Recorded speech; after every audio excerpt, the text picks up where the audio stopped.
আহি আছে বিপৰ্যয় গুজৰাটৰ কচ্ছ উপকূলৰ জাখাও বন্দৰত খুন্দা মাৰিব বিপৰ্যয় নামৰ সাগৰীয় ঘূৰ্ণীয়ে আৰৱ সাগৰত সৃষ্টি হোৱা সাগৰীয় ঘূৰ্ণীৰ বিপৰ্যয় ক্ৰমাৎ গুজৰাটৰ দিশে ইতিমধ্যে ধাৱমান হৈছে এই সাগৰীয় ঘূৰ্ণীয়ে গুজৰাটৰ কচ্ছ উপকূল আৰু সৌৰাষ্ট্ৰৰ লগতে পাকিস্তানৰ কৰাচীকে ধৰি বিস্তীৰ্ণ অঞ্চল কোবাই যাব এই সময়ছোৱাত প্ৰতি ঘণ্টাত 125 কিলোমিটাৰৰ পৰা 135 কিলোমিটাৰ গতিবেগত ধুমুহা অহাৰ সম্ভাৱনা আছে এই ধুমুহাৰ গতিবেগ প্ৰতি ঘণ্টাত 150 কিলোমিটাৰলৈ বৃদ্ধি হোৱাৰো আশংকা কৰা হৈছে সাগৰীয় ঘূৰ্ণীৰ বিপৰ্যয়ৰ প্ৰভাৱত ইতিমধ্যে গুজৰাট আৰু মহাৰাষ্ট্ৰত ধুমুহা আৰু বৰষুণ আৰম্ভ হৈছে ভাৰতীয় বতৰ বিজ্ঞান বিভাগৰ তথ্য মতে আজি আবেলি সাগৰীয় ঘূৰ্ণী বিপৰ্যয় গুজৰাটৰ কচ্ছ উপকূলৰ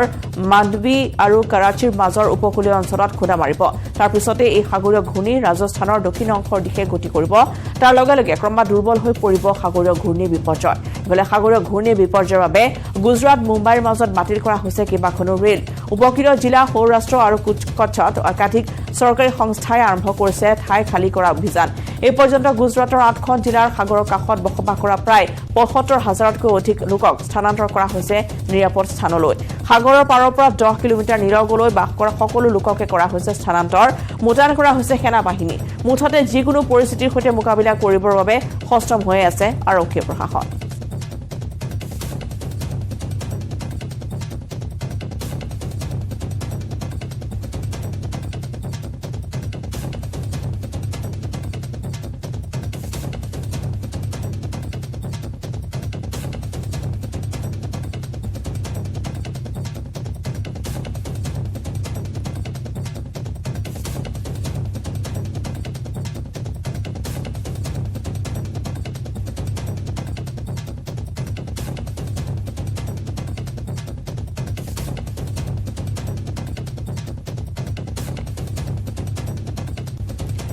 আৰু এনেদৰে দেখিবলৈ পোৱা গৈছে যে সাগৰীয় ঘূৰ্ণী বিপৰ্যয়ৰ ফলত এতিয়া প্ৰতি ঘণ্টাত হ'ব পাৰে 125 পৰা 35 কিলোমিটাৰ বেগত বলিব পাৰে এই ঘূৰ্ণী যাক লৈ এতিয়া সষ্টম হৈ পৰিছে আৰক্ষী প্ৰশাসন আৰু আজি গুজৰাটৰ উপকূলত খুন্দা মাৰিব বিপৰ্যয়ে কচ্ছ উপকূলত খুন্দা মাৰিব সাগৰীয় ঘূৰ্ণী বিপৰ্যয়ে আৰু জাখাও বন্দৰটো খুন্দা মাৰিব বিপৰ্যয় ক্ৰমাৎ গুজৰাটৰ দিশে ধাৱমান হৈছে যাক লৈ এতিয়া সষ্টম হৈ পৰিছে আৰক্ষী প্ৰশাসন যিকোনো পৰিস্থিতিৰ সৈতে মোকাবিলা কৰিবৰ বাবে সাজু হৈ আছে সেনা বাহিনী মুঠতে যিকোনো পৰিস্থিতিৰ সৈতে মোকাবিলা কৰিবৰ বাবে সষ্টম হৈছে আৰক্ষী প্ৰশাসন নিৰাপদ স্থানলৈ ইতিমধ্যে প্ৰায় ৭৫,০০০ৰো অধিক লোকক স্থানান্তৰ কৰা হৈছে 8খনকৈ জিলাৰ সাগৰৰ কাষত বসবাস কৰা ৭৫,০০০তকৈ অধিক লোকক স্থানান্তৰ কৰা হৈছে নিৰাপদ স্থানলৈ সাগৰৰ পাৰৰ পৰা 10 কিলোমিটাৰ নিলগলৈ বাস কৰা সকলো লোকক কৰা হৈছে স্থানান্তৰ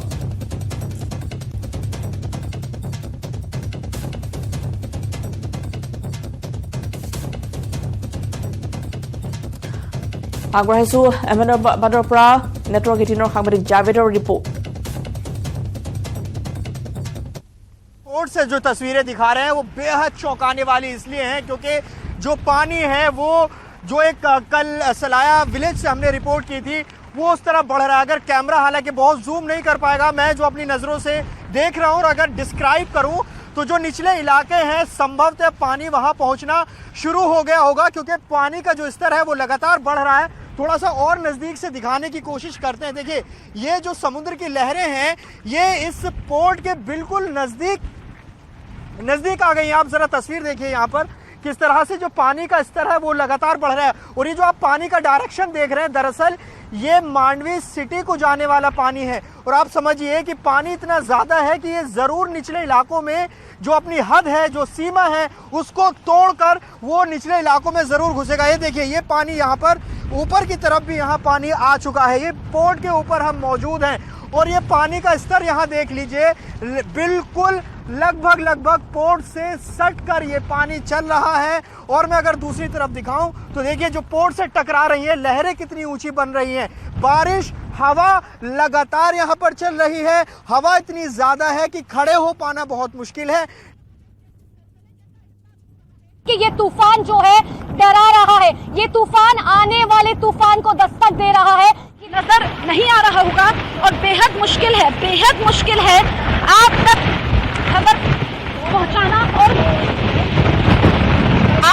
पहुंचाना और क्योंकि हो नहीं पा रही है बैलेंस करना अपने आप को मुश्किल हो रहा है जब हवा की रफ्तार इतनी ज्यादा होती है क्योंकि अभी तक तो ऐसे तमाम वीडियोस देखे थे कि जब इस तरह का चक्रवात आता है तो मंजर क्या होता है लेकिन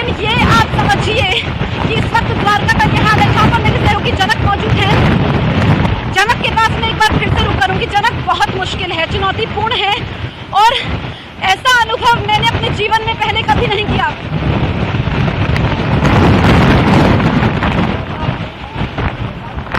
आपके सवाल को मैं नहीं सुन पा रहा। यहाँ पर तेज हवाएं जिस तरीके से चल रही है, लेकिन मैं समझ रहा हूँ इस अनुभव की कोई बात कर रही थी आप, अनुभव वेकर में मैंने भी कई साइक्लोन यहाँ पर कवर किए, लेकिन इस समय पर जो इस तरीके से तेज हवाओं के साथ, क्योंकि अब तक जो साइक्लोन रही या तो देर रात को या अर्ली मॉर्निंग आई, ये अभी शाम का वक्त है, और उस समय पर यहाँ से इतनी तेज हवाओं के साथ खासतौर पे 115 की 120 किलोमीटर, हालांकि वो इतनी फिलहाल अभी इतनी स्पीड नहीं होगी, लेकिन जब हिट होगा यानी कुछ ही घंटों में जब जखौ से यहाँ से गुजरेगा, उस वक्त उतनी ही 115 से 125 किलोमीटर प्रति घंटे की रफ्तार से हवाएं होगी। ऐसे में up to the shoreline. So, the tidal activity has also increased. The wave size has increased. The winds have been continuously gushing past us. The beach, which is generally a very famous tourist destination, lies completely deserted. There were pillars on that bridge, and those pillars have fallen off due to the impact of the high winds. At present, we are being told that Dwarka has been experiencing wind speed of over 70 to 75 kilometers per hour. Remember, when cyclone Biplajoy will make a landfall, the wind speed is slated to increase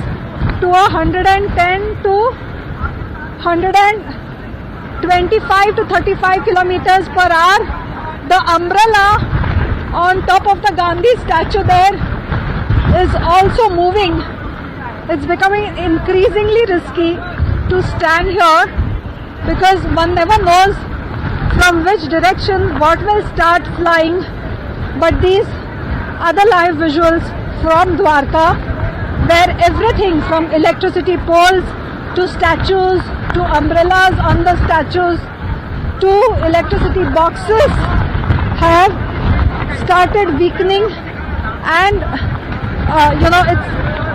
just like other things have been shattering. It's likely that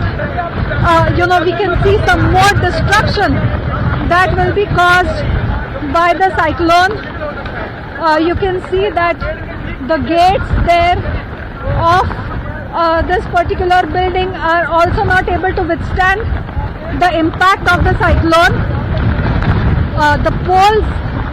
which are here are also moving. So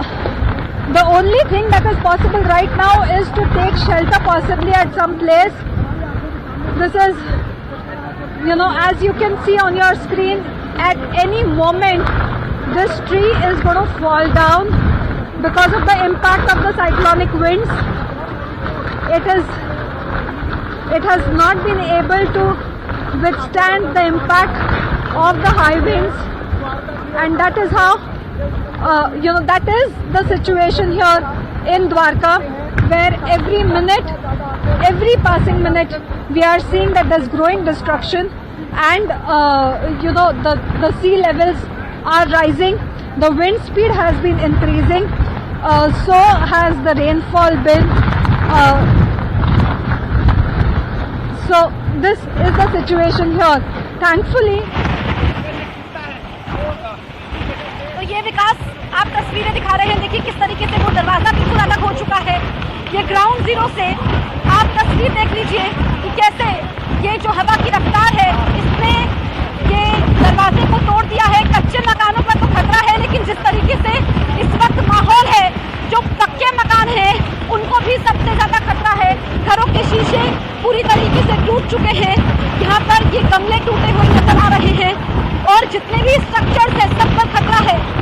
ऐसे में मुसीबत की ये घड़ी है, संकट का समय है, संकट बहुत बड़ा है, संकट सब कुछ लीन लेने पर उतारू है। और आप देखिए कि किस तरह की तस्वीर है इस वक्त देवभूमि द्वारका से, और जैसे जैसे समय नजदीक आ रहा है वैसे वैसे आप देखिए कि माहौल क्या हो रहा है। जो ये खंबे हैं किस तरीके से यहाँ पर हिल रहे हैं, क्योंकि जब भी कोई चक्रवात आता है, चाहे वो हम बिजली के खंभों की बात करें, टेलीफोन के खंभों की बात करें, कम्युनिकेशन बिल्कुल टूट जाता है, लैप्स हो जाता है। আৰু গুজৰাটৰ দ্বাৰকাৰ পৰা CNN নিউজ 18 সেই বিশেষ দৃশ্য আমি দেখুৱাইছো য'ত আৰু কেইটামান মুহূৰ্তৰ পিছতে যি ভয়ংকৰ ঘূৰ্ণী বতাহ আহিব আৰু তাৰ পূৰ্বৰ জাননী এনেদৰে দেখিবলৈ পোৱা গৈছে নেটৱৰ্ক ইটিঙৰ সহযোগত আৰু